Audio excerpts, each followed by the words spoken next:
萧家可真是会挑日子，许世子女和萧四爷出殡一块办，新娘子倒了8辈子血霉了。可不是嘛！听说世子娶的江家嫡女是个乡下杀猪女，萧家压根没当回事儿。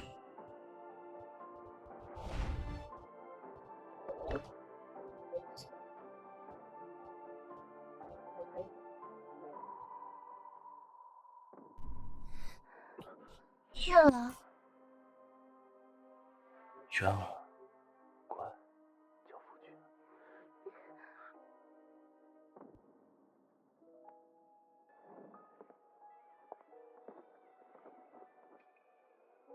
新娘子这么着急进洞房呀？来来来，我给你带路。新郎官就在里面，快进去吧。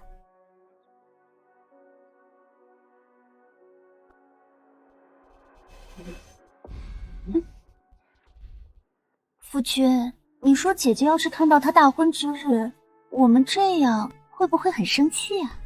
她一个杀猪女也配生气？等她嫁过来，我要她跪着给你端洗脚水，把她赶回乡下，再风风光光的把你娶进门。我是江令芷，江家嫡女，从小被扔在乡下自生自灭，还好隐居的师傅收我为徒，把我包办。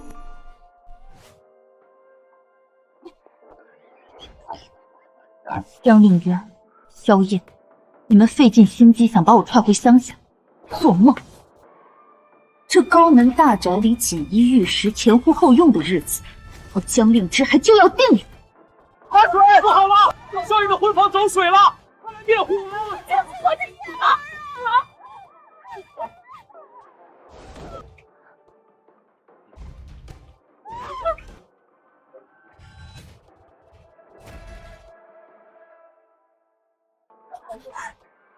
外头还在办丧呢，江家二小姐这就迫不及待地爬上姐夫的床，这真是太羞人了。就是这种真是。散了散了，怎么可？今日之事谁都不许说出去。是，不对啊，被引过来的不应该是江令之吗？他来闹，萧燕正好顺水推舟收了我。现在这什么情况？荒唐，简直荒唐！萧燕，你的心腹呢？我怎么知道？不好了，江大小姐她在灵堂抱着四爷的牌位，说她是四爷的妻子。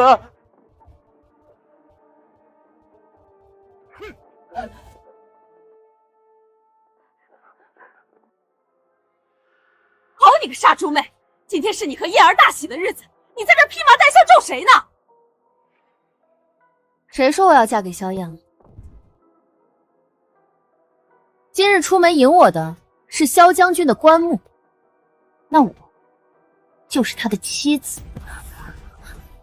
江令之莫不是被气疯了？对啊，竟然为了争一时之气，要换亲嫁给萧景逸。纵然他再好，也是个死人啊！你这个疯妇！嫁活人还得斗小三，嫁死人直接当宅主。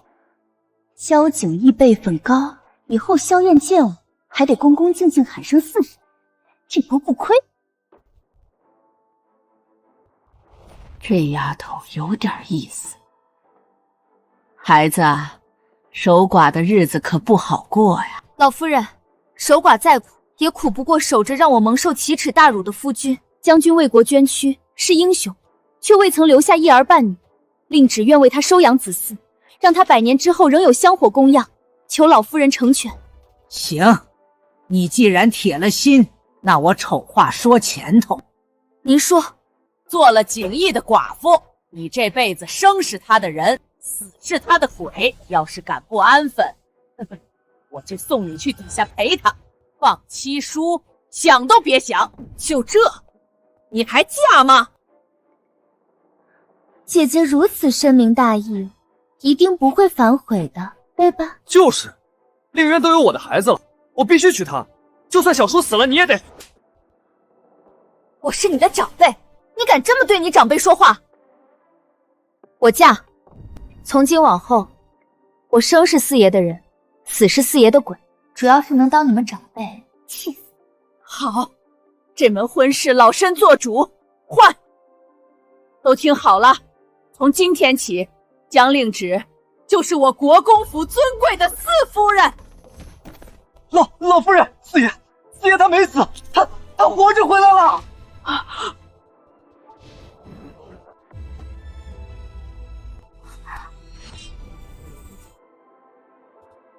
到底是怎么回事？快说！将军遭人劫杀，重伤坠崖。我们以为他殉国了才回来报丧，但他其实是落入了河中，被冲到药王谷。昏迷月余才被认出身份送了回来。快带我去看看！是。我嫁的可是牌位，怎的还带起死回生的？好孩子，你是旺夫的，你一嫁过来，景瑜就死而复生。来，跟我一起去。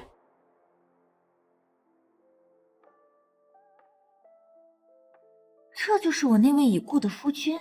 好家伙，便是这般昏迷不醒，眉眼间犹自带3分肃杀气，仿佛在说凡俗莫近。这模样，死了着实可惜啊！我儿怎么还躺着？快起来走2步啊！药王谷已将他全身断骨接回，只是将军头部受创，淤血未清，这才昏迷不醒啊！穆神医，您可得救救他呀！药王谷能试的法子都试过了，没起色，这才送回来。也是指望着国公府门路广，能再寻名医给将军瞧瞧。得，药王谷都摇头，这相当于在阎王殿预定席位了。景逸他还有多少时日？若3个月内醒不过来，那就……意思是，我儿要是醒不来，就真的没了。令芷这丫头的确旺夫，若是能和景逸圆房怀个孩子，景逸说不定就能彻底醒过来了。令芷啊，我求求你！别，老夫人，您有话慢慢说。您这一跪，折寿我10年。令芷，你是景逸的妻子，能不能为他留个后？留后？跟一个昏迷不醒的人，这难度是不是有点大？我一个人他也完成不了啊，他倒是动一下呀。让我去跟一个昏迷不醒的人圆床，这操作是不是有点过了？令芷，你若是愿意，我明日便进宫去向皇上求旨，封你为一品诰命夫人。若你为景逸产下子嗣，无论男女，家中公产有你一份。若能一举得男，老身再从司库出20万两银子，商铺100间，良田1000亩，给你们母子傍身。20万两，还有田有铺子。我在乡下干各种脏活累活，连吃顿饱饭都是奢侈。圆房生个孩子，就有这泼天富贵，干了！好，我答应。跟活死人圆房，江令芷，我真不知羞耻。我一定会把这件事告诉江家。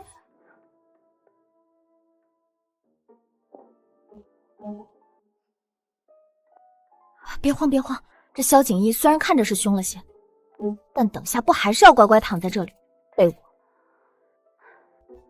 罢了。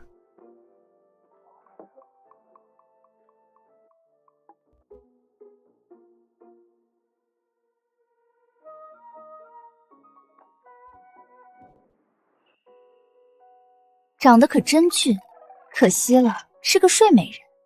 不过也好，你要是醒着，我这强人所难的戏码还真不好继续。我就当是拿你这睡美人换泼天富贵了，不亏。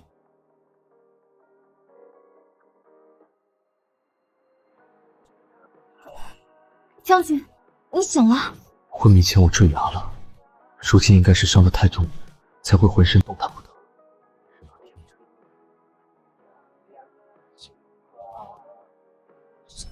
父亲，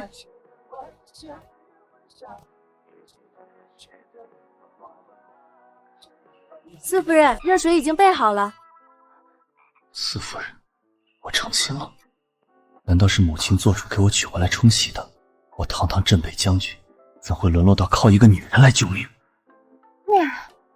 成亲累了一天，今天就算了，明天再和你圆房吧。啥？哎，还是你舒服，往这儿一躺，天塌下来都不用管。我要是能跟你似的，后天也往这儿一瘫，看谁还能逼我回江尚书府那个火坑。江尚书府那位江家姑娘，不是应该嫁给我大侄儿吗？难道这原本该是我的侄媳妇？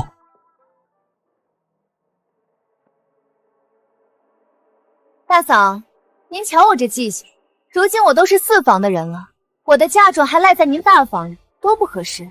我这就让他们认祖归宗，搬回自个儿家去，省得给您添乱不是？什么？你要来搬嫁妆？嫁妆是江夫人给令渊准备的，不过是暂放这儿，跟你有1文钱的关系吗？哦，大嫂的意思是不给了？我就不给，你能怎样？来人，请四夫人出去。大嫂果真不管，我可不知道等下被我扭断手的人会是谁。你给他，快去拿！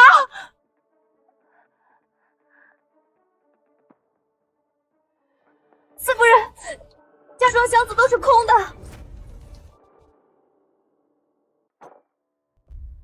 好你个臭玩意，我正愁没人给我练手呢，你敢私吞我娘给我的东西？行，明日回门，看我怎样连本带料拿回我的嫁妆。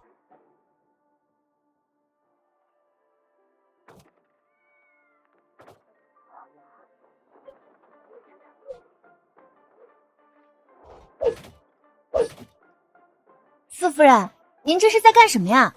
给他编个躺椅，竹子轻便凉快，以后方便拖他出来晒阳光。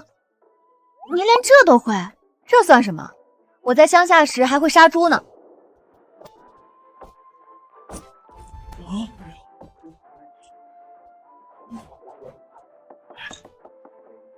令旨这刀法比几10年的老屠夫还利索。母亲为何要让我娶这杀猪的村姑？我堂堂镇北将军，就算娶也该是名门贵女，怎么摊上个杀猪的？她肯定是贪图我国公府的银子，不然谁愿意伺候个昏迷不醒的病人？四夫人，这些都是萧老夫人赏给您的，尤其是这玉佩，明日您回门戴上，肯定贵气过人。您娘家人知道你在国公府日子过得好，便安心了。他们不会在意的。我娘当年为了生我，雪崩没撑过来，我爹痛失爱妻，一眼都没瞧我，就叫奶娘把我打包送乡下了。若不是萧老夫人执意要我，我怕是早就被忘在乡下了。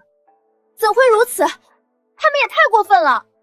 我从乡下回尚书府，我亲爹看都不看我一眼，亲哥也是面都没露过。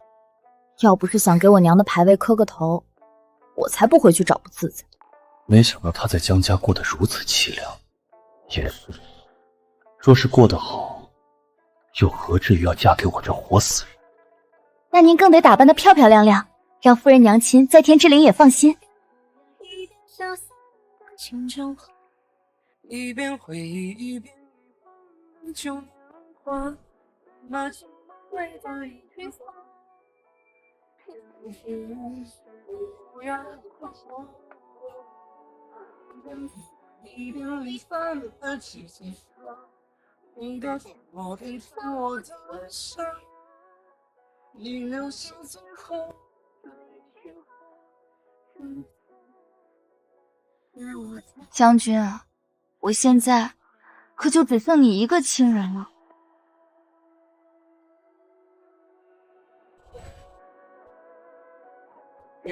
你争点气，赶紧醒呗。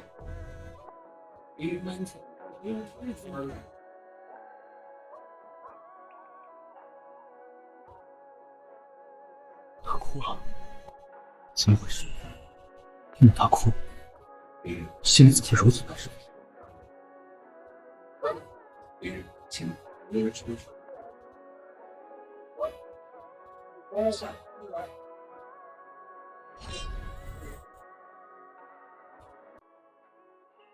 哭什么哭？我可不是娇滴滴的人，有的是力气和手段。当务之急是要给将军绵延子嗣。这就好了。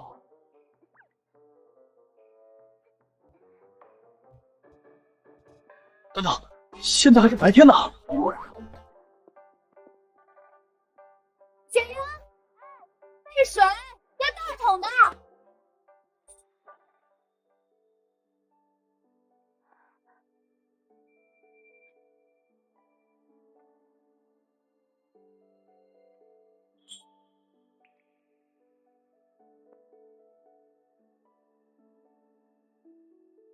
哟，将军这身板儿，平日里没少下功夫啊。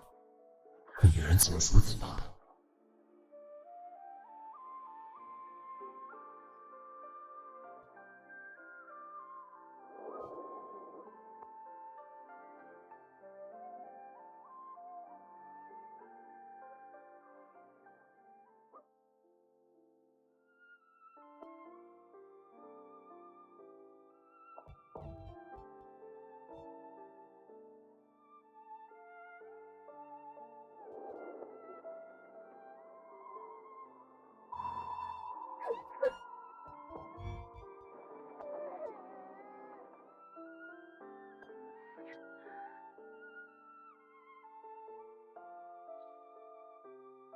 娘，女儿回来看您了。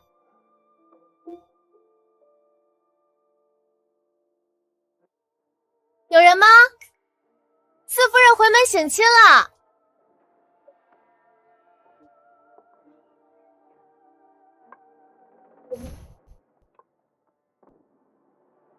江令芷，你给我跪下！你可知罪？江令芷，你给我跪下！你可知罪？我何罪之有？令芷，你娘拼了命生下你，要是知道她拿命换来的女儿，为了攀高枝，不但灵堂换亲，还连昏迷不醒的活死人都主动爬上去，怕是要从棺材里气得再死一回。你这个不要脸的小贱人，跟青楼里的妓女有何区别？你们好一个倒打一耙！分明是江令渊在我的大喜之日，跟萧燕在我的婚房白日宣淫，我才被迫换亲给了四爷。不可能，我同令渊一同长大，他不是这样的人。对啊，令芷，就算萧燕再怎么胡来，好歹他也是萧家的长房嫡孙，以后是要袭爵的。令渊和你一同嫁给他，互相帮衬，不是很好吗？谁要跟他共侍一夫？令渊再怎么过分，也比你不知羞耻嫁给一个活死人要好。令芷，你今日回门准备了什么回门礼？该不会是两手空空回来的？你们一群有眼无珠的混账，配我给你们准备回门礼吗？居然敢这么说长辈和兄长！来人，给我把他按住，家法伺候！倒要看看是谁教训谁！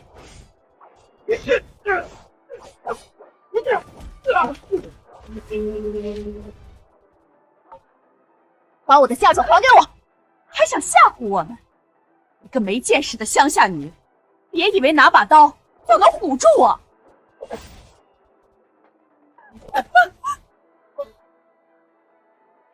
下一刀，我可就不敢保证萧在哪里。在被窝的库房里。来人，跟我走！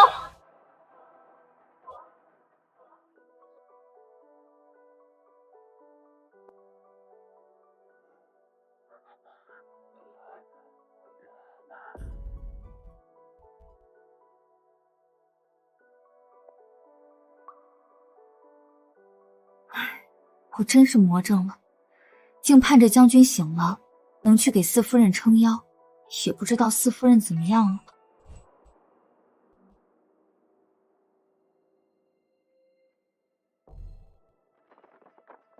夫人，是御赐的七星连环锁。哎呀，真是不巧，这库房钥匙我们交给了管家，他正好回乡探亲去了，什么时候回来可说不定。令芷，你还是先回去，等他回来你再来拿吧。这算什么难事？砍了不就好了？江令芷，你疯了！毁坏圣上御赐之物可是要杀九族的，离祥寺可不要拖上我们。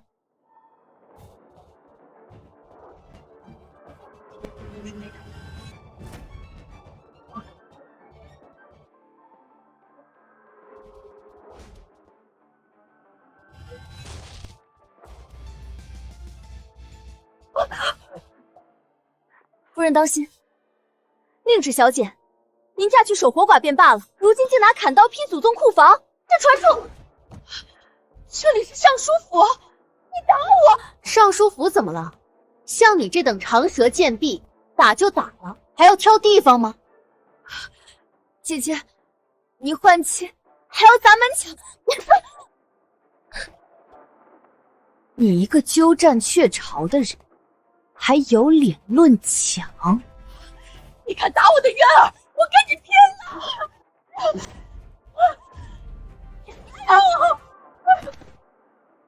完了，天了！江令芷，你这忤逆不孝的乡野村妇，你想拿走渊儿的嫁妆？还愣着干嘛？拦住他啊！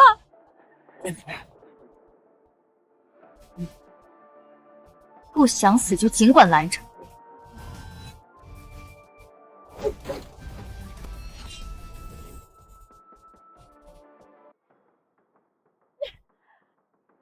野蛮粗鲁，果然是乡下养大的杀猪匠，半点大家闺秀的样都没有。杀猪匠怎么了？我那杀猪匠师傅可还是前朝古控之臣，文韬武略无一不精。我能学到多少本事，你们还真不知道。江令芷，你别以为你成了那个名存实亡的萧府四夫人，就可以拿走令渊的嫁妆。还愣着干嘛？拦住他呀！识时务者为俊杰，各位这个月的月钱总算没白拿。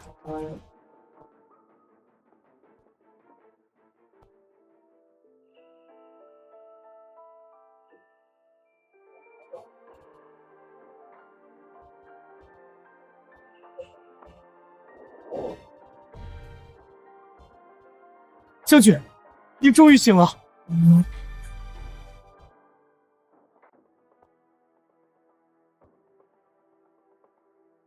老天爷呀！我江家是造了什么孽呀？长起来这么个活土匪，这是要把我们家这都搬空啊！张令芷，你给我住手！出来！令芷，你眼里还有没有尊长？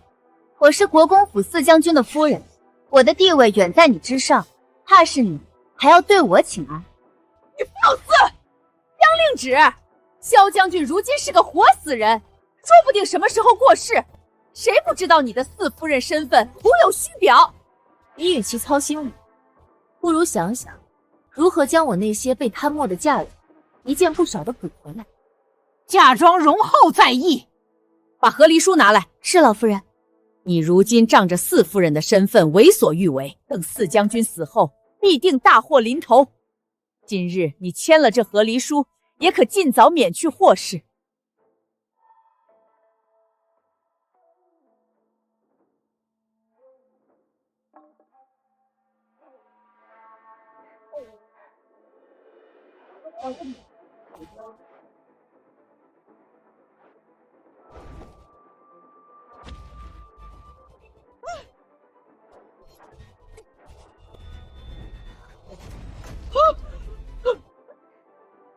我是侯府四夫人，你们算什么东西？敢要挟我和离？月，快去请你父亲回来，就说家里要翻天了。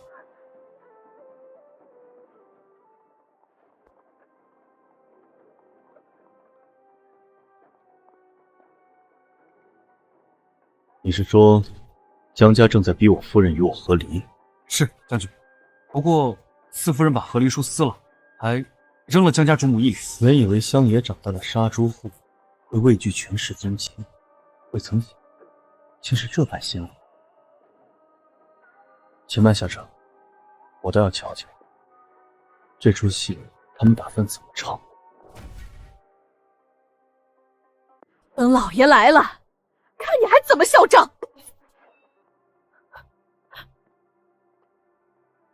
江夫人，你继续说。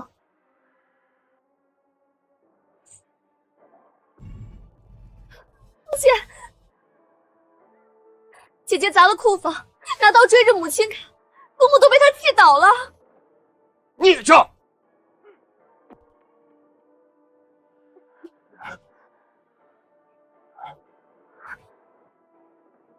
家门不幸，我江家施以传家，怎会生出你这等喊打喊杀的匪类？你娘为你而死，非但不知感恩，反来祸害全家，不孝的东西！不孝？你也配提我娘？反了！逆女，给我跪下！来人，请家法！姐姐，都是我的错，是我不该出现在这个家里，惹得你不开心。只求你别怪父亲。要是有气，你就打我，我绝不躲闪。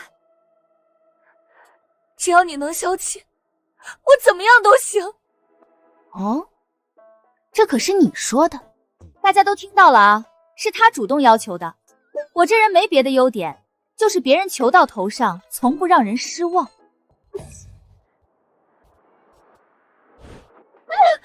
这一巴掌打你鸠占鹊巢，夺我父爱；这一巴掌打你颠倒黑白，毁我清誉；这一巴掌打你心肠歹毒，还想吞我娘留给我的嫁妆。反了！这个孽障，当着我的面打人！来人！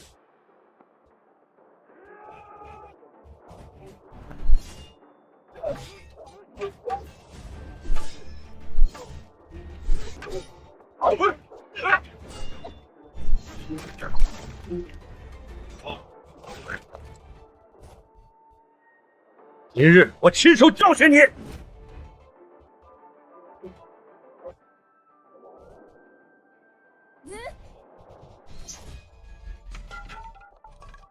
你这个逆女，居然忤逆你的父亲！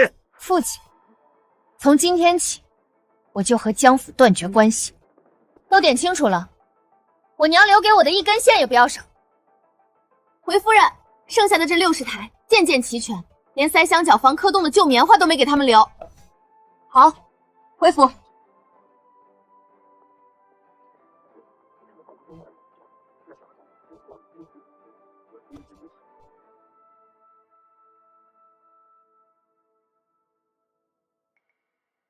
江令旨，说到底，这国公府里真正做主的是长坟。你守着无法给你撑腰的夫君，这四夫人的名分不过是空中楼阁。赶紧走，不知孽障！你以为抱回这些死物就赢了？我倒要看看，你这无根之木、没有夫君可仰仗的人，在萧家能撑几日？姐姐这般守着萧将军，虽说辛苦了些，但这份情谊着实令人动容。若是姐姐真能换来一座贞节牌坊，倒也是美事一桩呢。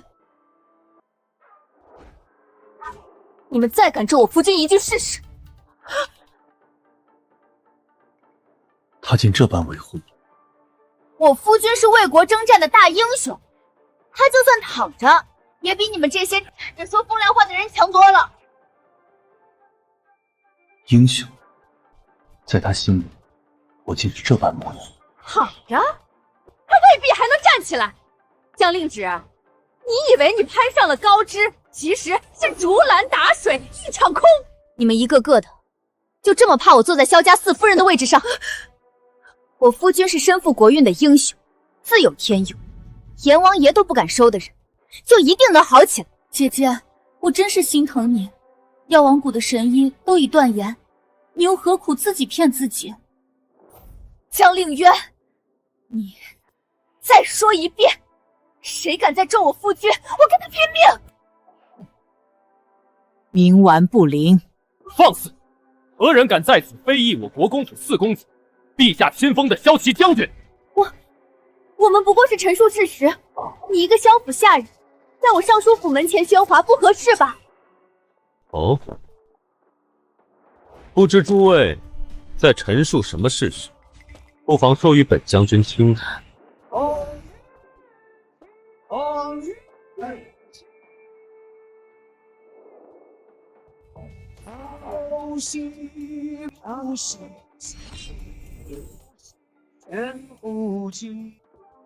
哦，不知诸位在陈述什么事实，不妨说与本将军听听。人其实不必害怕发生，还没得到的时候，你才比较一出现。这说他醒不过来吗？怎么会活生生站在这儿？完了完了，他醒了！我没经过他的同意就把他给睡了，他不会是来讨债休妻的吧？这脸我可丢不起啊！夫君，你醒了？啥事儿咱都回家关起门来慢慢说。现在原地晕倒还来得及。夫人日日为我编糖语，陪我晒日头，这般殷勤的盼我醒。我若再不醒，岂不辜了夫人一片？夫人，将军刚醒，一听您回江家探亲，立马强撑着就来给您撑场子了。汉子，我这是把娘家抄家了好吗？是来撑腰的，不是来找我算账的。将军您刚醒，身子骨还软着呢，哪能这么折腾？快回去躺着，我这就完事了。眼眶怎么好了？谁欺负你了？他们哪配让我难过？主要是看见你醒了，喜极而泣。我夫人大度，不屑计较，但我萧景烨向来小气，睚眦必报。萧将军，您这话说的就见外了呀！我们和姐姐就是一家人，闹着玩呢。江上说，若非今日亲至，我竟不知我明媒正娶陛下钦点的夫人，在自家门口被一群人围着打。将军息怒，是老夫治家无方，惭愧。治家无方，那本将军替您治治。夫君，我有个主意。说。听闻城外静心庵环境清幽，最是涤荡心肠，不如请母亲和妹妹去那儿常住，好好反省反省，也算是成全他们刚才自愿领罚的诚意吗？就依四夫人所言，来人，送夫人和二小姐去静心庵，即刻动身。父亲，我肚子里可有香艳的骨肉。为出嫁和人苟混，你来人！带他们二人去面壁思过。夫君，咱们回吧，这儿乌烟瘴气的，再待下去怕熏着您。好，帮着夫人抬嫁妆回国公府。是将军。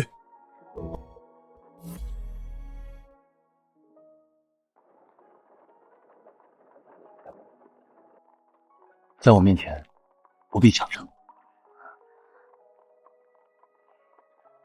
从此，萧家就是你的家，我就是你的家人。说的好像你能跑了似的，你可是我花了老大劲儿才嫁得的夫君。跑不了。所以夫人日后立威撑腰，乃至闯了祸要收拾烂摊子，都记得有我这个家人在。这可是你说的，以后我可就赖上你了。求之不得。原来被人毫不犹豫的选择和维护，是这种感觉。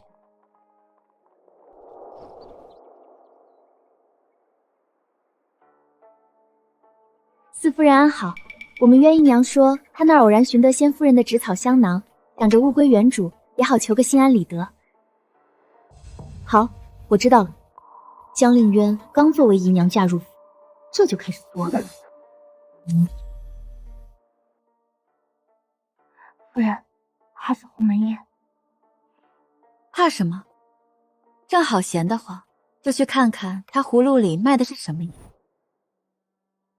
江令旨，你将我和母亲赶出尚书府，害我怀了双生子，也只能做妾。今日我定要你连本带利还回来。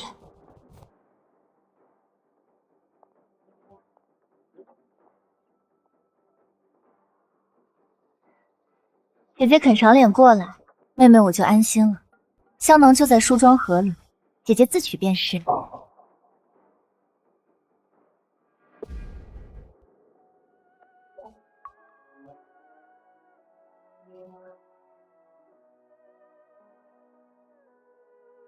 谢了，姐姐，你慢走。江令旨，过了今日，我看你还能不能笑得出来。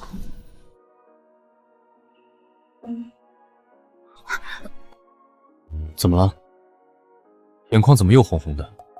是哪个不长眼的又惹着我的夫人了？没谁，廊下的风太大，迷眼了。不好了，不好了！这姨娘突然腹痛难忍，怕是动了胎气，快来人啊！我的肚子好痛，双生子，我的双生子是不是保不住了？祖母，母亲救我！凌渊别怕，母亲在。到底怎么回事？刚刚不是还好好的？这屋里是什么香？快把香炉灭了，打开窗户通气。我感觉好多了，肯定是有人在香炉里动了手脚，放了麝香，想害死我的双生孩儿。回老夫人，奴婢瞥见四夫人方才靠近过香炉，绝无可能，令旨断不会如此。可方才确实只有四夫人来的。是啊，我来取了个香囊，顺便欣赏了下这屋里的摆设。品味挺独特。姐姐，我知道你怨我沾了燕哥哥，可孩子是无辜的，怎么能下此毒手？好你个毒妇！住口！事情未查清前，还轮不到你们妄下定论。母亲，既涉及子嗣，此事非同小可，不如请宫中擅长此报的太医来查验，看是否有麝香，也好还阿芷一个清白。不必请太医啦，多麻烦呀！看他做贼心虚了，谋害嫡系子嗣，其罪当诛。姐姐只是被妒忌冲昏了头脑，还请祖母从轻发落。我的意思是，这香炉里肯定有麝香嘛，这么明显的事儿，哪用得着劳烦太医大驾呀？姐姐，难道真是你？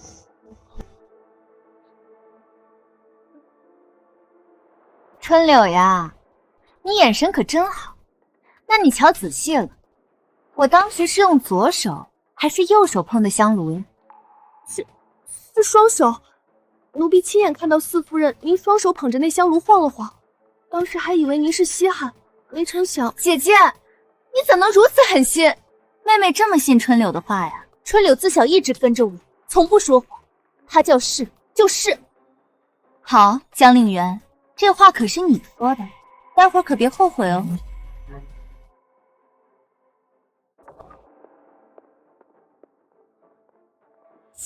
江令旨，你就是嫉妒我娶令渊，居然狠心害他肚里的双生子，毒妇！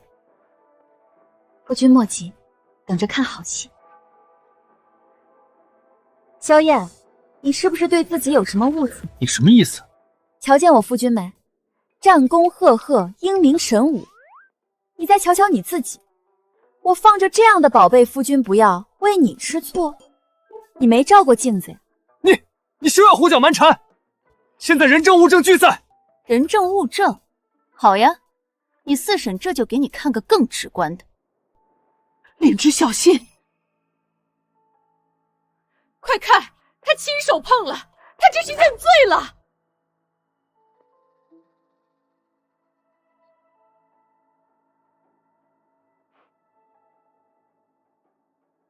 瞧见没？我对沉香木过敏。要命！怎么把这茬忘了？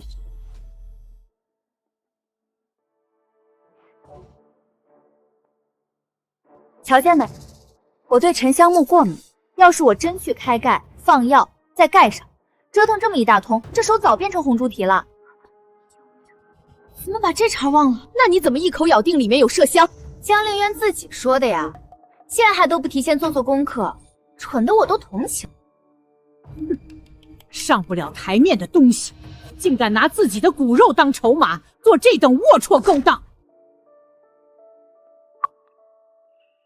诸位是觉得我卧病太久，提不动刀了，才敢这般欺辱我的夫人？四叔，误会，这绝对是天大的误会。行了，令旨是苦主，又是令渊名正言顺的四婶，这事儿交给他处置最妥当。谢母亲做主。一个乡下杀猪的，能有多大见识？顶爹骂两句出气也就罢了。是他，定是这贱婢受人指使放了麝香。又见四夫人进来，就顺水推舟栽赃。姐姐，我是被他蒙骗了。没有啊，姨娘，是您闭嘴！被主求荣的东西还敢攀咬！是凌渊御下不严，轻信了贱婢，才闹出这般误会，惊扰了大家。好一招汽车保帅，精彩！要不是我恰好对沉香木过敏，这口黑锅还不得背得死死的。就算不过敏，本姑娘也有的是法子让自己过敏。跟我玩这套？不是的，不是这样的。江令渊，你心术不正，陷害长辈，搅得家宅不宁，按家规该逐出府。不可，万万不可！令瑶还怀着我的骨肉啊！四婶求您高抬贵手。哦，那依你看，该如何处置？也罢，看在孩子的份上，死罪可免，活罪难逃。即日起禁足院里，无令不得出，每日抄心经100遍，好好静静脑子，等生完孩子再行发落。令渊，令渊你怎么了？快叫溥仪！我乏了，老大媳妇儿，扶我回去。可是母亲，这令旨丫头有分寸。江令旨，你把令渊吓晕了，我孩儿若有事，我跟你没完！晕了，小问题。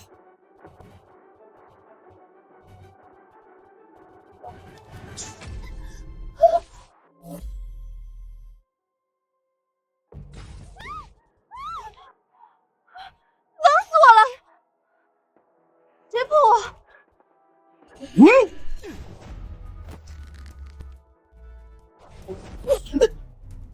萧燕，放肆！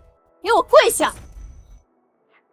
你个杀猪女，凭什么让我跪？就凭我是陛下亲封的一品诰命，更是你如假包错的四婶婶，你顶撞长辈还想动手，萧家规矩喂狗了？该死的杀猪女，在国公府也敢这么狠！目无尊长，言行无状，看来不请家法你是学不乖了。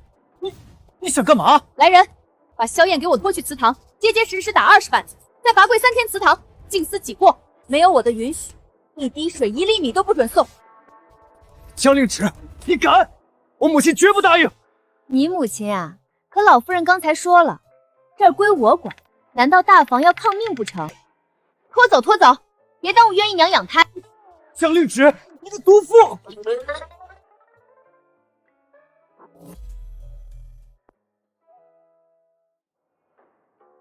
春柳，看好你家姨娘，乖乖抄经禁足。要是再搞出什么幺蛾子，后果自负。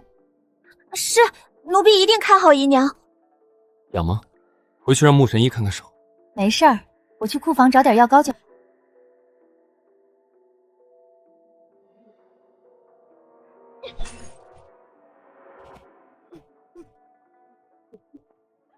反了天了！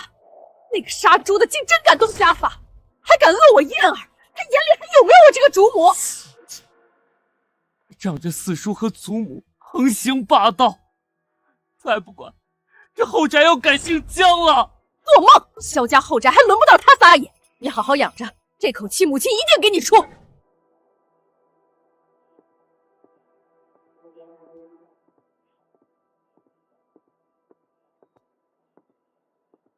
四弟妹好大的威风，才得了老夫人几分疼爱，就迫不及待摆起诰命夫人的谱了。燕儿再不对也是萧家嫡长孙，轮得着你动家法？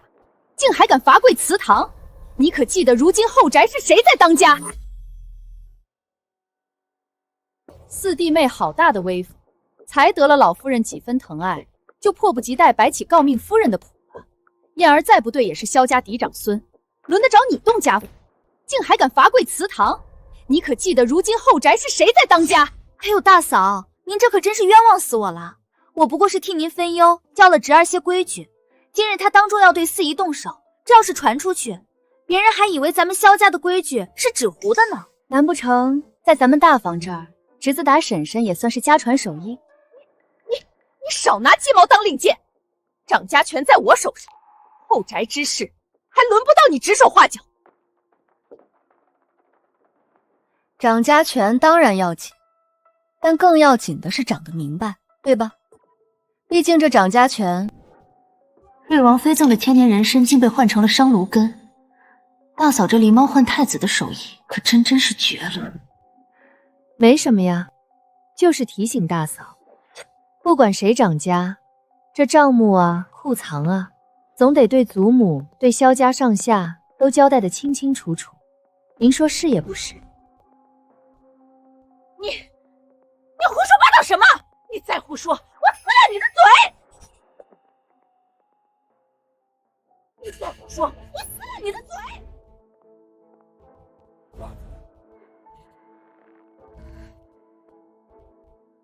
母亲，您定要为儿媳做主啊！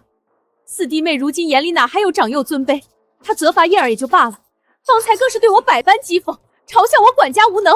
我掌家这些年没有功劳也有苦劳，岂容一个心气这般践踏？那你想如何？儿媳只是觉得四弟妹行事太过张狂跋扈，理应加以约束，免得日后坏了萧家规矩，惹人笑话。约束？他处置萧燕是我亲口语，至于管家之事，若你当真做得滴水不漏，又何惧旁人几句闲言？不如先回去好好自省，看看是否曾给人留下过什么画笔。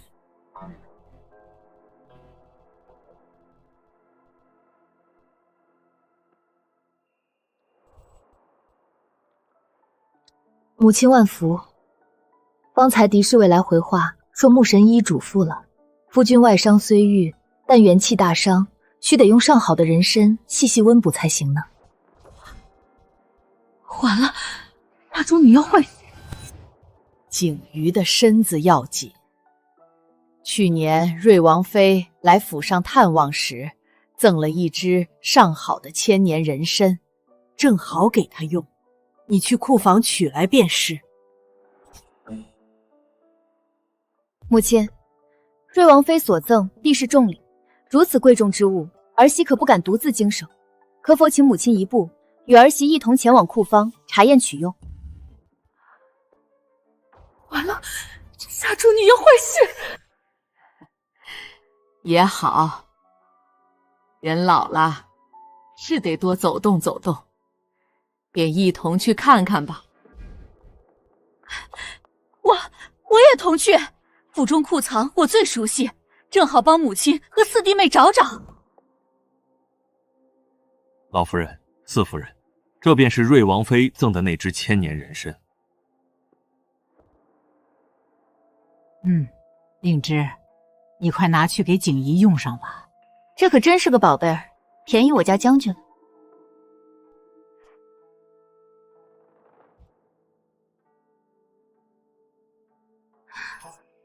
我就知道这个土包子看不出什么，幸好老夫人也未发现。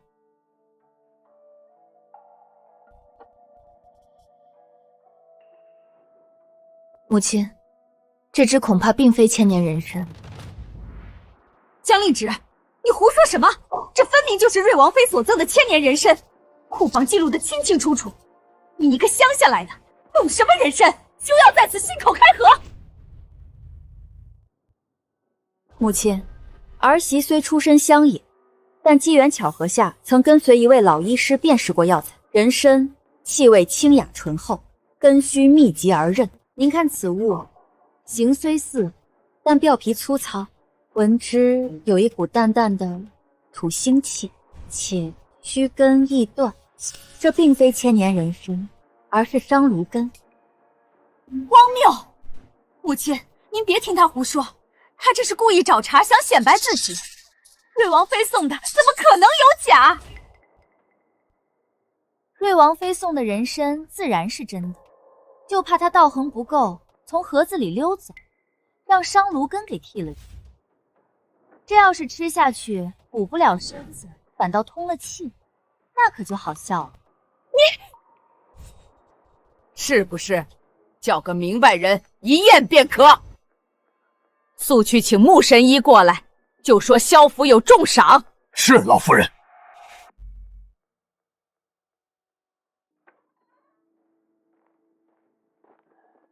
老夫人急召老朽，所谓何事？劳烦神医给瞧瞧这宝贝疙瘩，可是那千年参王？回老夫人，此物绝非人参，乃是商鲁根，形似而质异，药性相悖，且微带毒性，万不可入药。若我夫君误服，会如何？此物与将军现在服用的活血之药相冲，若一同煎服，只怕华佗在世也难救。大嫂，您见多识广，明明知道是伤鲁根，还说是人参，您这是想要我夫君再躺回去吗？岂有此理！库房种地，竟出这等偷梁换木的勾当！陆氏，你作何解释？母亲明鉴，儿媳实在不知啊，定是底下人捣鬼，或是入库时便弄错了。许是瑞王妃那边。大嫂这话说的可就更有趣了。瑞王妃何等尊贵，送礼还能送错了？退一万步，就算送错了，这验收画押入库登记的人，难道是个睁眼瞎？依我看呐，这库房里怕是耗子有点多，还不止偷吃了这一处呢。你休要落井下石，血口喷人！母亲，此事非同小可，关乎全府上下安危体，必要彻查到底，水落石出才。好，此事便交于你处置。是。即刻封锁库房，所有账册物品一律封死，无我命令，不得擅动。所有相关管事全都给我请到旁边厢房候着，我要挨个亲自审。这丫头虽在乡野长大，行事可如祖母风范。母亲，经查库房与账册多处不符，除人参被换外，另有江南云锦3批被换作猎头，却仍按云锦报账。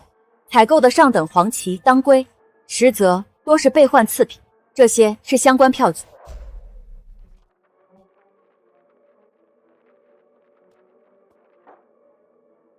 陆氏，这便是你管的家。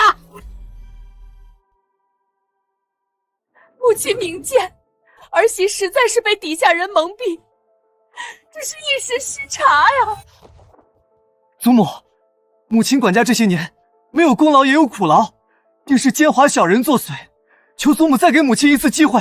失察，一次两次便罢了，次次如此，这是贪墨，是蛀空萧家。陆氏，你教我如何再放心将中费交于你？母亲息怒，保重身子要紧。既然大嫂需暂避封侯，这管家之权，不若请您重新执掌，以正家风。江令旨，你说的轻巧，祖母年事已高，你竟还想让他老人家劳心劳力，到底是何居心？你四婶也是为府中着想，母亲，您的确不宜再过度操劳。既然令旨已是四乡主母，此番查账亦显其细心能干，不如就让他暂代掌家，您从旁指点，也好历练一番。母亲，您意下如何？让他掌家？一个乡下出身的，懂什么管家？他懂各府人情往来，懂调度仆役、核验账目。四叔，您替他查账，就委推他上位，宠妻虽好，可这不是把萧家往火坑里推吗？萧燕，账的确是我亲自查的。你大字识得几个？有什么本事亲自查账？我再不济也强过某些人，不服便比试比试。比试？比什么？难道比杀猪吗？好主意。不过今天先不比那个，就比珠算，你敢吗？我自幼名师教导珠算，还能输给他一个杀猪的？有何不敢？只怕你输得太难看，下不来台。祖母，请您做个见证。这两本账册相同，以一炷香为限，谁先准确无误，算出亏空，指明错漏，便为胜。开始。这种小账也值得考我，装模作样，怕是连账目都看不明白。果然不识字，你这莫不是在赏画？算珠都不剥一颗，难道指望用眼睛瞪出数目来？祖母，这两处错了。啊！这两处批了，我竟全然未查。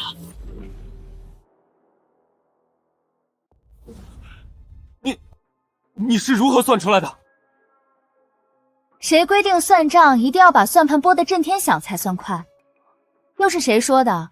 乡下丫头就一定不识字，不会算账？我们乡下人也是要收租算账的好吗？陆氏，这还只是你前年的账本，往后的我们慢慢细算。师傅，您当年像唐僧念经一样逼我学这些时，我可真没想到，第一份功德竟是用来超度一个纨绔子弟的嚣张气焰。多谢您老人家了。算账快又如何？不过是投机取巧。掌家之人须得文武双全，方能服众。胡闹！萧燕，掌家与武士何干？休要无理取闹！文武兼备，方能震慑下人，应付外物。她一介女子，手无缚鸡之力，日后如何代表萧家与其他府邸往来？若遇急情，又如何护得住家业？江令旨，有本事与我再比一场武士。若你武士能胜，我便心服口服。夫君，无妨，他既不服，我便打到他服，省得日后总有人拿我的出身说事。令旨，不必理会他的混话。母亲，既是立威，便须立得彻底，打得一拳开，免得百拳来。请母亲准许我与萧燕武试一场，要比什么，随你挑。我骑射卓绝，京中子弟里也是数一数二的，这次绝不可能再输，定要他好看。好，就比骑射，看谁才是真有本事。罢了，去校场，点到为止，不可伤人的心。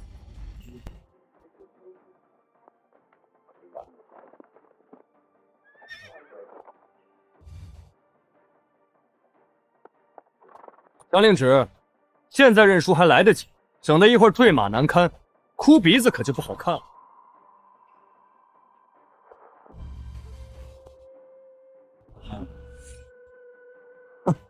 连马都不会挑，选这么匹烈马，看你怎么赢我！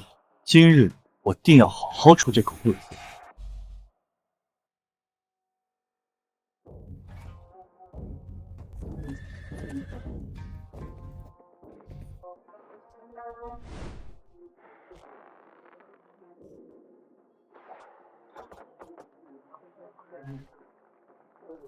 剑法，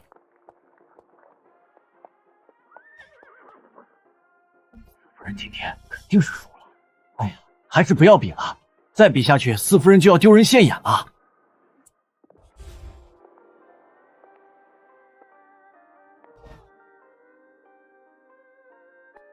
江令旨，他怎么在这儿？啊！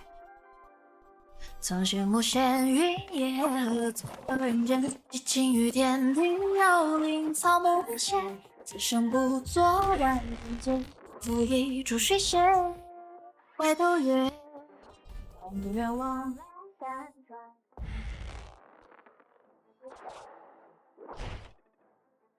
居然蒙住了，绝不能输。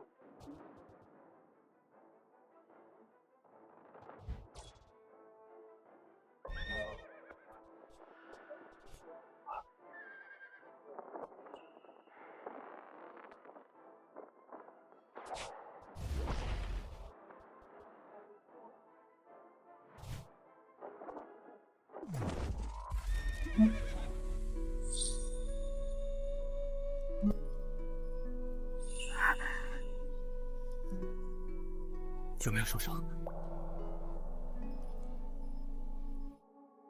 无妨。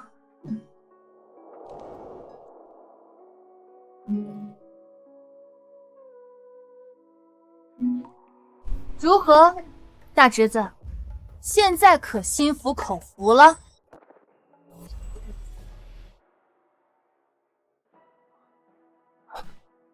萧燕，你敢出手伤人？文事不精，尚可勤勉；武事不济，犹可苦练。然而你心术不正，败局已定之时，竟行暗算偷袭之卑劣行径，罔顾伦常，危及长辈性命。现于你两条路：一，前往北疆军中，从最低等的马前卒做起，不立军功，永不回疆。祖母，北疆苦寒，战事不断，那是要命的地方啊！那就留在京都，任职武骑卫，负责城门巡守，在京城父老乡亲的众目睽睽之下，好好历练你的心性，学学什么叫规矩。边关那是九死一生之地，若去，这国公府的富贵荣华只怕再与我无缘。可留在京都，让我堂堂国公府嫡长孙去做那看守城门的，这脸还要不要了？以后还怎么在京城圈子里混？速选！孙儿愿留京，任职武骑尉。望你记住今日教训，好自为之。今日各位皆是见证，四夫人将令指纹是合账，明察秋毫，武士骑射，临危不乱，其才其能其德其勇，皆足以服众。师父，您教我藏锋守拙，明哲保身。可这深宅之内，有时亮出刀锋才是最好的保身之道。即日起，府中一切中馈事务由四夫人将令旨全权执掌。即日起，府中一切中馈事务由四夫人将令旨全权执掌。所有人员、账册、库房钥匙即刻交接，若有怠慢违逆者，加规处置。是。至于陆氏，母亲，你执掌中馈多年，却账目混乱，亏空巨大，更是纵容包庇，险些置景逸于死地。念你多年苦劳，暂留你在府中，但所有查实亏空，必须用你的嫁妆私产悉数填补。若有短缺延迟，别怪我家法无情。母亲，那可是儿媳毕生积蓄，这是你挽回过失、将功折罪的最后机会。江令旨，杀猪贱婢，实在是碍事。你父郡主乃京都头号刁蛮之主，将萧景逸视若性命。待老夫人寿宴之时，我且借他这把刀，我倒要看看你还能得意到几时。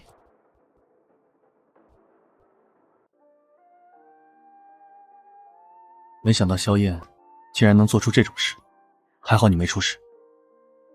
放心，就算你不来，我也有办法平安无事。殿下，是不是牵扯到了伤口？不碍事。坠马也非儿戏，你可知我当时心都快跳出来了。好啦，真的没事儿。我师父教过我独门绝学，我可是得了真传的，一般人对付不了我。你这位师父当真深藏不露。师父，他们都说您从前是神武门的大将军，可真威风。当大将军之前，老夫也做过几年文官。丫头，这世道文武之道犹如车这两轮，缺一不可。跟着我好好学，将来总能多条路走，不至于任人欺凌。小芷，看仔细了，战场搏杀与抛除、扑除、解牛其理相通，皆在顺势循系。这招破军，中宫直进，一击必中。他就是个前朝退休的老头，不爱张扬罢了。看我自己在乡下无依无靠，就随便丢了点保命的本事给我。你家人？我母亲一生下我就离世了，我父亲不待见我，把我送到乡下。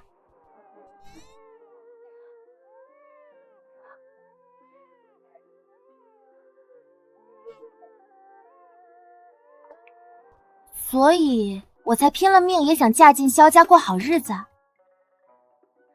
萧将军有没有后悔娶我这个乡下女？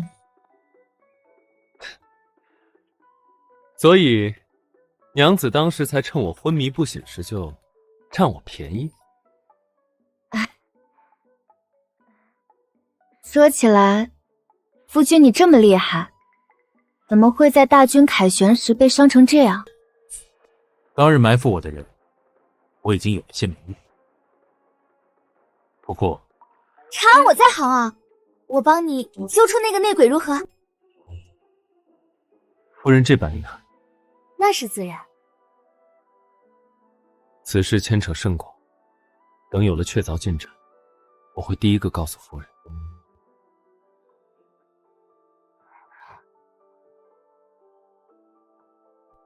奇怪，我这是怎么了？老夫人的寿宴马上就开始了，我先过去了。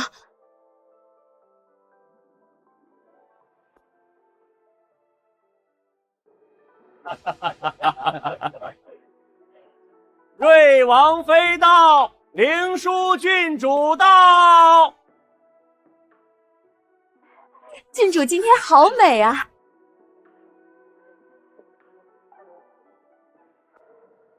就是这个乡下丫头抢走了我的锦衣哥哥，我对她痴心一念，她却娶了这么个玩意儿。这位就是四夫人吧？久仰久仰，果然是与众不同，气质很特别呢。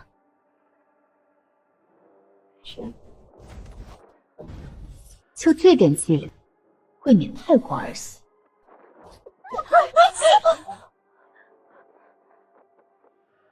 江令芷，你好大的胆子！你敢推本郡主？郡主明鉴，要怪也得怪这地太滑，又或是您这身华服太过耀眼，被晃得站不稳了。您说是不是？郡主殿下息怒，快请入席吧，宴席就要开始了。令芷，到这边来。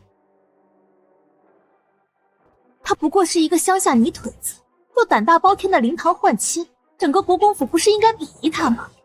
他们一定是看在锦衣哥哥的面子上，锦衣哥哥不可能喜欢此等女人，一定是被逼的。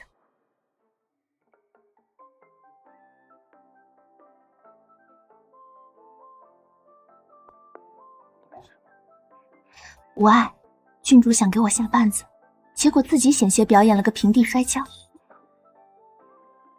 你哥哥从未用这种眼神看过我，一定是被这个妖女给迷惑了。不行，要让锦衣哥哥看清楚他粗鄙不堪的真面目。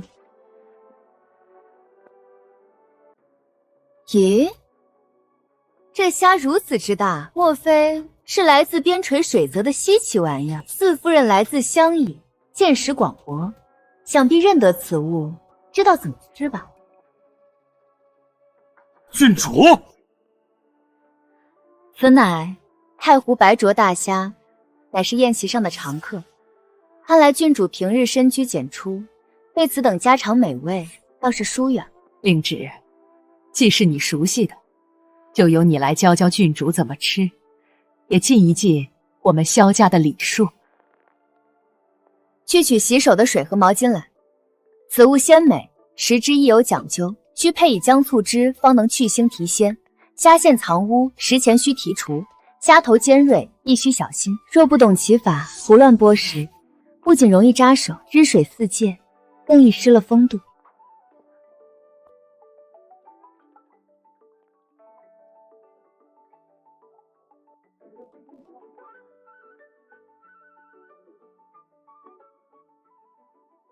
母亲，您尝尝。果然鲜甜，令芷倒是细致周到。好你个杀猪女，高公好很得意吗？气死我了！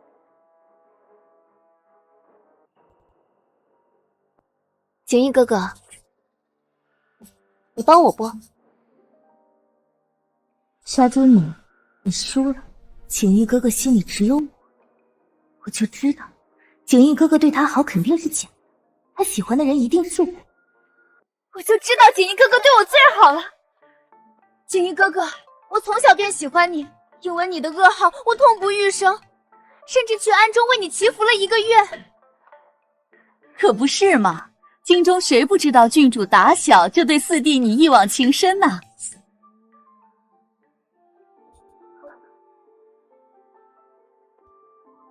郡主厚爱，萧某承受不起。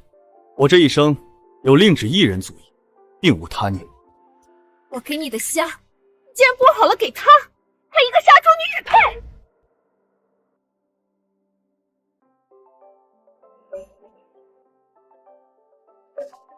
郡主殿下别激动，人一急就容易说胡话。不过呢，锦衣是我正牌夫君，他给我剥虾，这叫夫妻情趣，合理合法，还带甜味儿。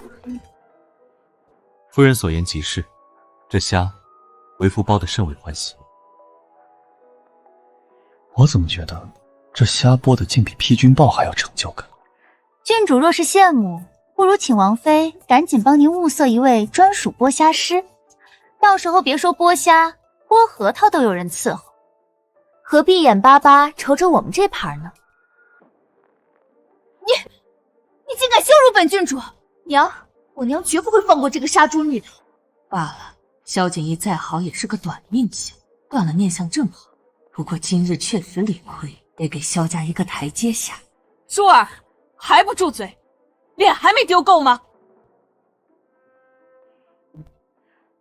舒儿年纪小不懂事，这镯子是西域进贡的冰种翡翠，冬暖夏凉，最是养人，就当是给四夫人压惊了。母亲非但不帮我，还反去讨好那杀猪女，莫非是中了什么邪术？四夫人，得饶人处且饶人，今日之事就此作罢可好？母亲，您真是糊涂了，那是我几笔里是求而不得的冰种翡翠啊，怎就便宜了这杀猪女？杀猪女，你若识相就赶紧退下来。王妃娘娘客气了，郡主天真烂漫，我怎会与她计较呢？这镯子我就却之不恭了。郡主以后若是想吃虾，随时来府上，我让厨娘好好教您怎么剥。夫君，你伤势初愈，穆神医嘱咐需饮食清淡，固本培元，方有益于日后为我们萧家开枝散叶呀。这百合安神，山药健脾，多用些，身子好了才能陪着我呢。不知羞，这种话也敢当众说？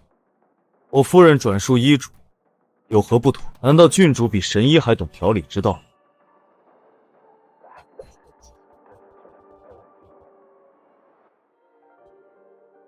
辛苦夫人。四弟和四弟妹真是亲蝶情深，令人羡慕啊。只是成婚也有些时日了，日日这般恩爱，怎的弟妹这肚子还未见有动静呢？莫不是老天爷都觉得有些事强求不来，终究是门第有别，不太相配。哎呀，多谢大嫂提醒。说起来，京郊红罗山的送子观音可灵了，尤其是有福气的人去求，一求一个准儿。那确实灵验。要说有福气，谁能比得过嫂子您呀？年纪轻轻就为萧家添了2位嫡孙，这福泽真是深厚的，令人好生羡慕。哼，乡下丫头就是没见识。不如大嫂发发善心，替我去求一求，让我也沾沾您这天大的福气，说不定我下个月就能怀上啦。红罗山那99节天阶，一步一叩首才能到山顶。这个杀千刀的贱婢，竟然想让我去替他受这份罪。四弟妹可真会说笑。大嫂，莫非你不愿意？令知我虽有心替你，却怕反倒误了你的机缘。心诚则灵，我倒是真怕嫂子心不诚，反倒误了我。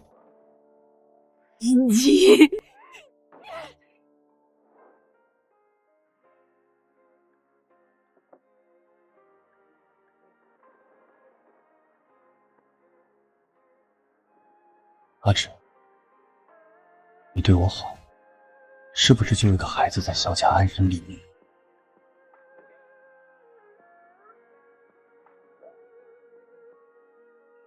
当然是。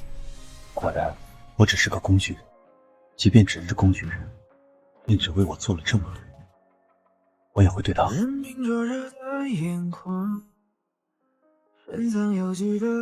一方面啦，最要紧的是，你得跟我一生一世一双人，总不能让萧家香火断在你这儿。当然，老夫人许的那些金山银山更有钱。江湖杯酒味，只盼旧人无恙。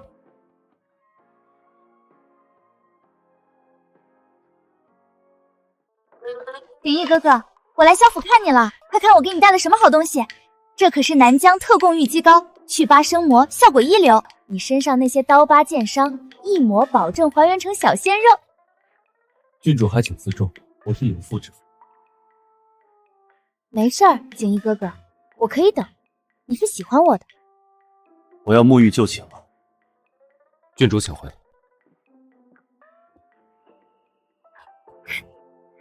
锦衣哥哥，我就知道你舍不得我。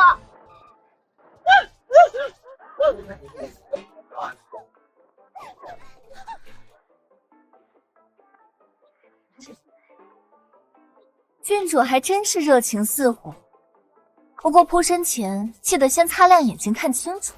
就听说嫁错人的，可没听说过扑错夫君的。郡主，需要再纠缠，就算我没有娶令女，也不会喜欢你。我好心送温暖，你居然公开处刑我！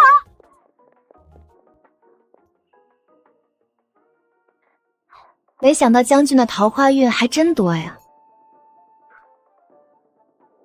夫人，莫要等去我。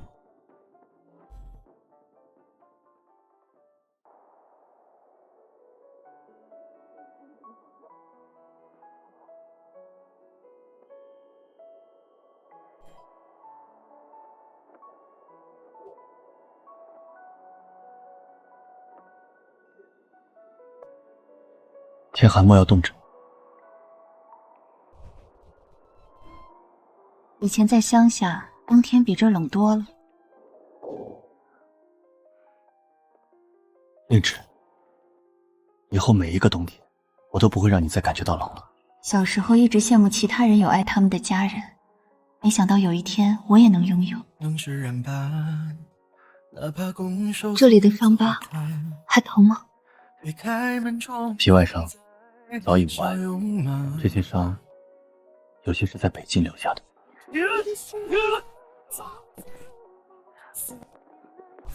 都过去。以后不许再受这些伤。好。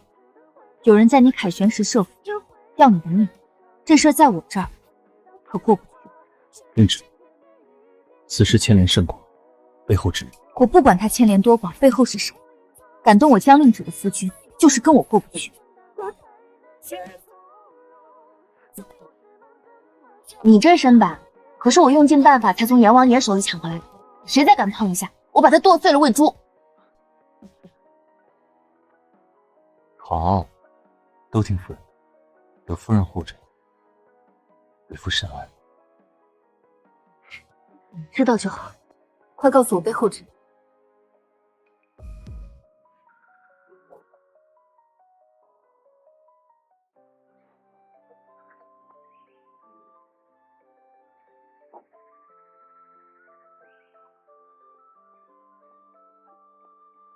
杀猪女，别以为有锦衣哥哥护着，你就真成了凤凰。这萧府的水深着呢，小心淹死。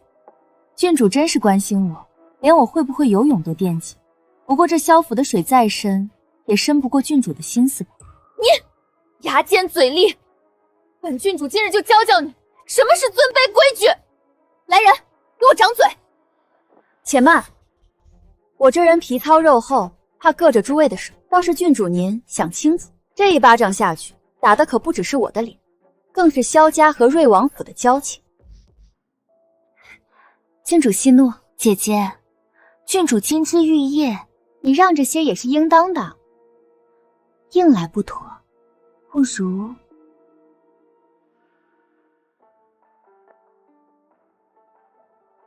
江令之，既然你懂规矩，本郡主现在要烹茶，需用无根水。听闻乡野之人最是天使，就劳烦你接满这壶无根水吧。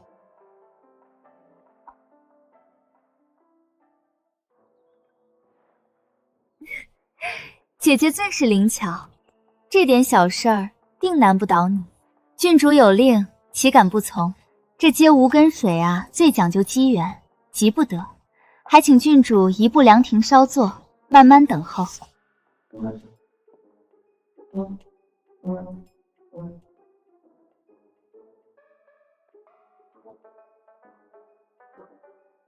你竟敢坐着等？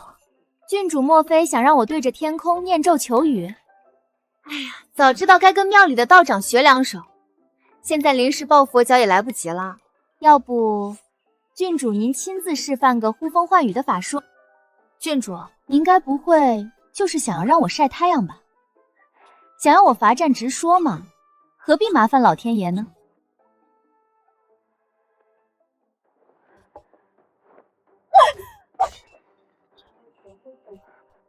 你强词夺理，本郡主看你就是存心怠慢，这就是你们萧府的待客之道吗？郡主，这壶此刻在哭呢，他等了半天没等到无根水，反倒等来了一场粉身碎骨。老身方才听见有人在质疑我萧府的待客之道。老夫人，我不过是想让四夫人接些无根水烹茶，她却百般推诿。祖母明鉴，郡主只是心直口快，想必是四嫂久在乡野，不懂风雅。是呢，我们乡野之人最是实在，不像有些人大晴天非要接雨水，接不到就砸壶泄愤，这风雅我确实学不来。郡主，无根水乃天赐之物，今日天晴日朗，你让令旨如何变出雨来？还打碎了这御赐的白玉壶。我不知道这是御赐之物。郡主今日心气不顺，留在府上也是徒增烦恼，不如回王府好生静静心。来人，送客。江令旨，你给我等着！他不知道，难道你也不知道吗？若非你悉心指点，郡主金枝玉叶又怎会想到如此别致的风雅之法？江令渊，你身为萧家妇，不明事理，不劝善行，反而煽风点火，酿此大祸。祖母，即日起，每日抄写女诫50遍，好好思过。祖母，遵循知错了，祖母开恩。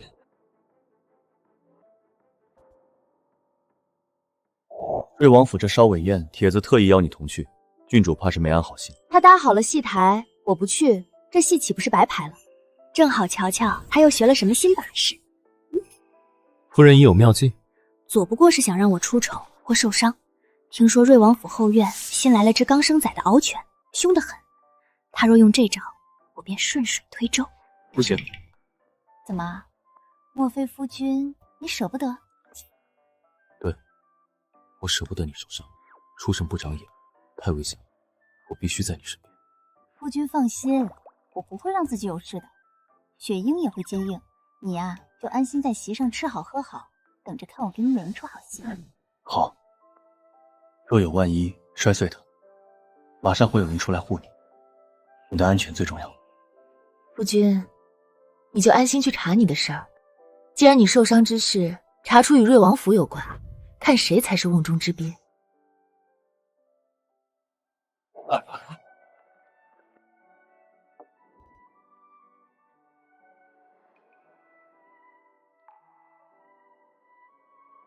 不好了，萧四夫人出事了！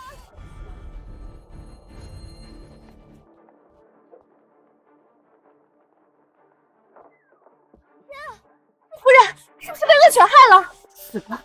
这个杀猪女终于死了！灵芝，你这醒醒！夫人，将军，我们的孩子没了，那可是我求着大嫂陪同去红罗山一步一叩首求来的孩子，没了。四夫人节哀，被刚生完狗崽的母狗咬伤，能捡回一命已是万幸。咬伤用不了多久也会毒发身亡，你还是好好休养吧。不，郡主误会了，那狗根本没咬到我，是我为了躲避扑咬，脚下不稳，重重摔在地上，这才惊动了台青，流掉了孩子。将军，我对不住你。今日之事，你若不给萧某一个交代，我萧景义便是血溅金銮殿，也要告御状讨个公道。老身也要听听，是什么天大的理由，要害我萧家子嗣？我中计了。委屈夫人演了这一出。兵不厌诈嘛，这一下他总该消停了。将军、夫人，郡主已行刑完毕，听说腿都打瘸了，瑞王府还罚了他半年禁足。雪英，去把那几只小狗仔送回给那只母獒犬好生养着。是。对了，老夫人为您请了穆神医来。我无碍，你打赏了他便是。罢了，你让他进来，正好给我家将军瞧瞧。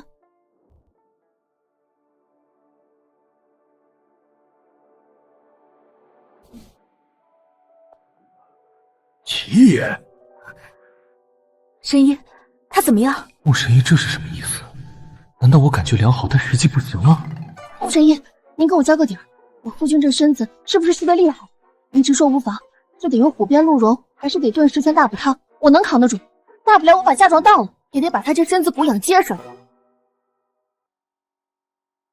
将军的旧疾竟去了8九，体内余毒也被一股生机化去，如今脉象平稳，再调养些时日，必能恢复如初。太好了，谢谢穆神医。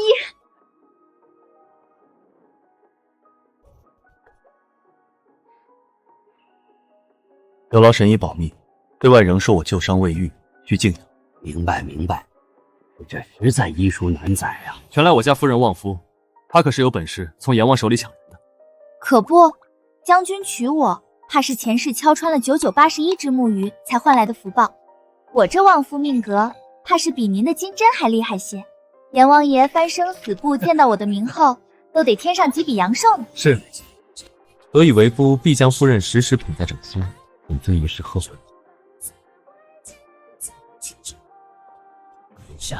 如此一来，我便可放心不惧了。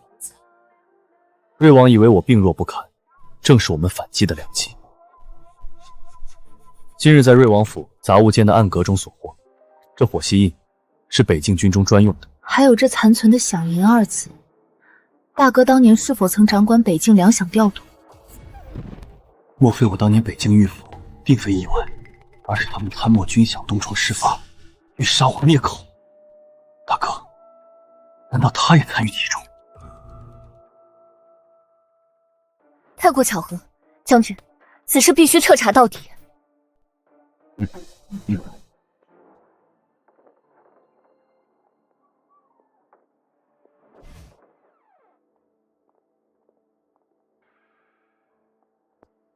王爷，我四弟妹江令芷近日在清查府中旧账。废人，一点首尾都处理不干净。当初若不是你办事不力，留下把柄，我们又何必在萧景义凯旋时设局截杀他？这样的人，萧景义命大，那样都没死成。不过没关系，一次不成，还有第2次。祭天大典在即，那是我们动手的最佳时机。你回去后，务必想办法盯紧萧景怡夫妇，若有异动，立刻来报。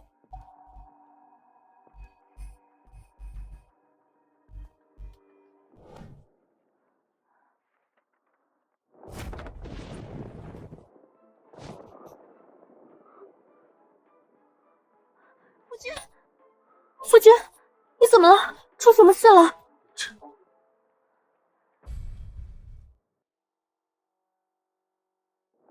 亲耳听到了。听到什么？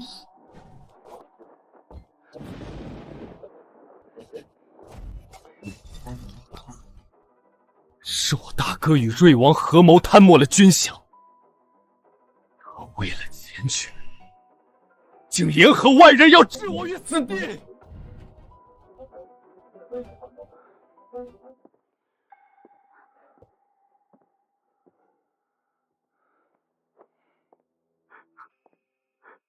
为什么从小到大，我敬他重他？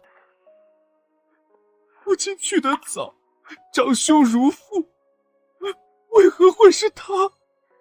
夫君，不是你做错了什么，是他们的贪欲蒙蔽了良心，为这样的人伤心，不值得。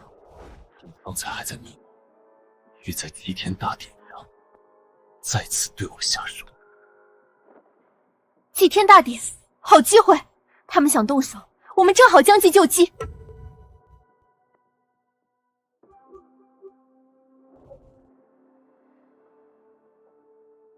瑞王竟敢贪墨，死难将士的抚恤金都敢克扣，简直罪无可赦！好大的胆子！陛下息怒，这证据烫手。瑞王殿下这回可真是贪得无厌。不过陛下，咱们要是现在掀桌，岂不是白白浪费了一出好戏？臣妇这儿有法子，既能保全皇家颜面，又能让瑞王殿下自己挖坑自己跳。上前来。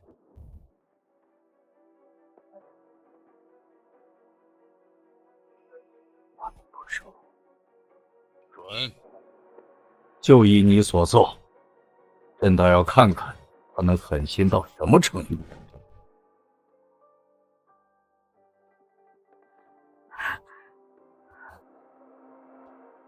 不好了，夫人，将军被陛下关进诏狱了。陛下定是请他去诏狱喝茶了。别急，你家将军皮实着呢，说不定正跟狱卒切磋棋艺呢。雪英，咱们也去凑个热闹。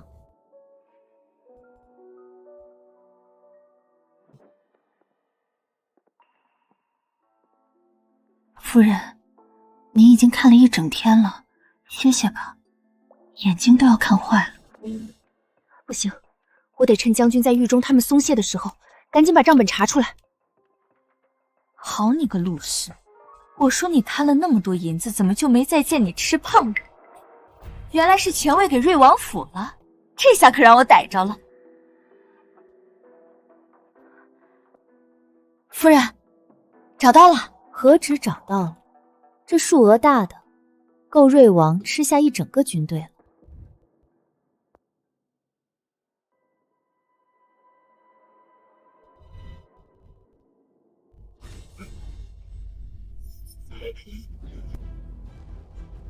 瑞王竟敢谋反！来人！臣在，将这逆贼拉去斩首，悬首示众3日，其党羽统统按谋逆罪论处，严惩不贷。陛下饶命，我是被逼的，是萧敬平，对，是萧敬平撺掇我的。萧敬平，你勾结亲王，贪墨军饷，构陷亲弟，这帮凶当的可真称耻。念其最终未酿成大祸，且乃国公之后，革去一切爵位官职，抄没家产，一家人发配边疆，永世不得回京。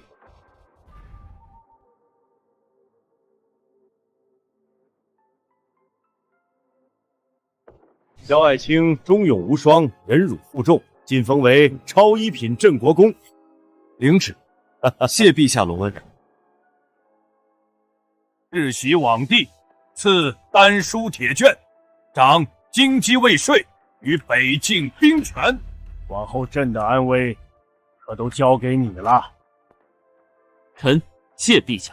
陛下圣明，恭喜萧将军沉冤得雪。还有朕的奸细官萧夫人，这出戏盯得漂亮，智勇双全，护驾有功，乃女中豪杰。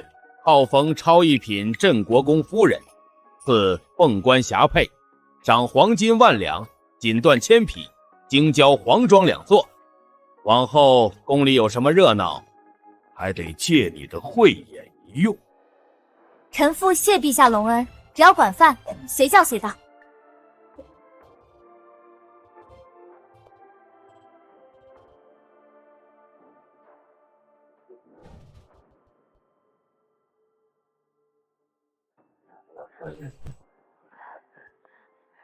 四爷，四夫人真是天造地设的第一对，羡煞旁人了。四夫人，您真是有福之人，望夫一子啊！夫人，今日这酒味道似乎格外好。那还不是因为喝酒的人心情好。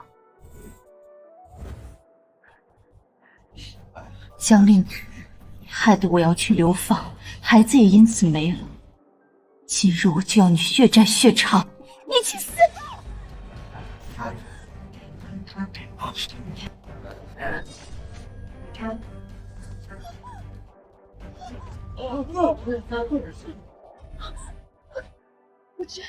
夫君，你怎么样？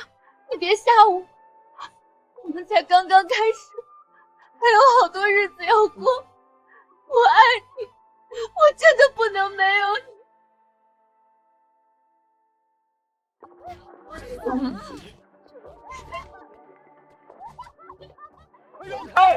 让老夫看看！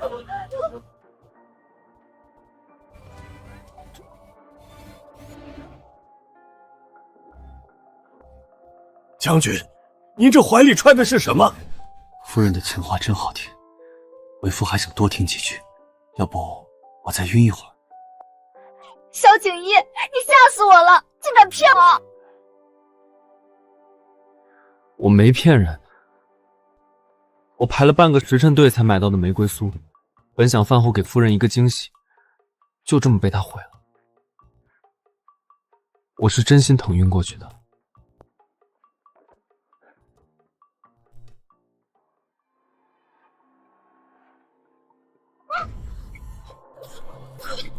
令芷，你怎么了？神医，快看看他！恭喜四爷，贺喜四夫人。四夫人这不是病了，是有喜了。依脉相看，已近2月，真是双喜临门，天大的喜事啊！恭喜四爷，贺喜四夫人。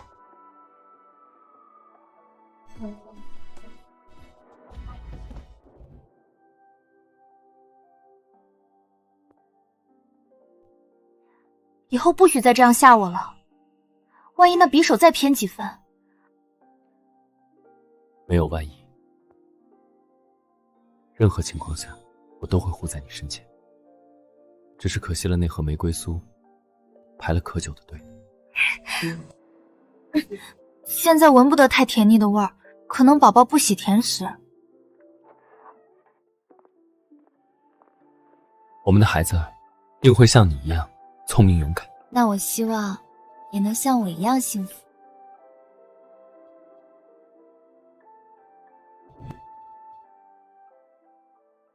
要说这镇国公夫人，乃天赐的大福星，十分了不得，有一身杀猪的好本事。哎，您别笑，这杀猪啊，讲究的是快、准、狠。正是这般历练，才养出了夫人临危不乱、洞察先机的慧眼和胆魄。自她嫁入国公府，那是望醒夫君，识破阴谋，保护圣驾，铲除奸逆。最近更是用一盒玫瑰酥救了大将军一命。夫人，如今你杀猪妹的名号可是京城最旺夫的象征了，就连那说书先生都知道，哪怕我是给夫人买点心，都能救你。那夫君可要好好珍惜我这颗福星才是。下次买点心，记得买2盒，1盒防身，1盒吃。好，一切都听夫人的。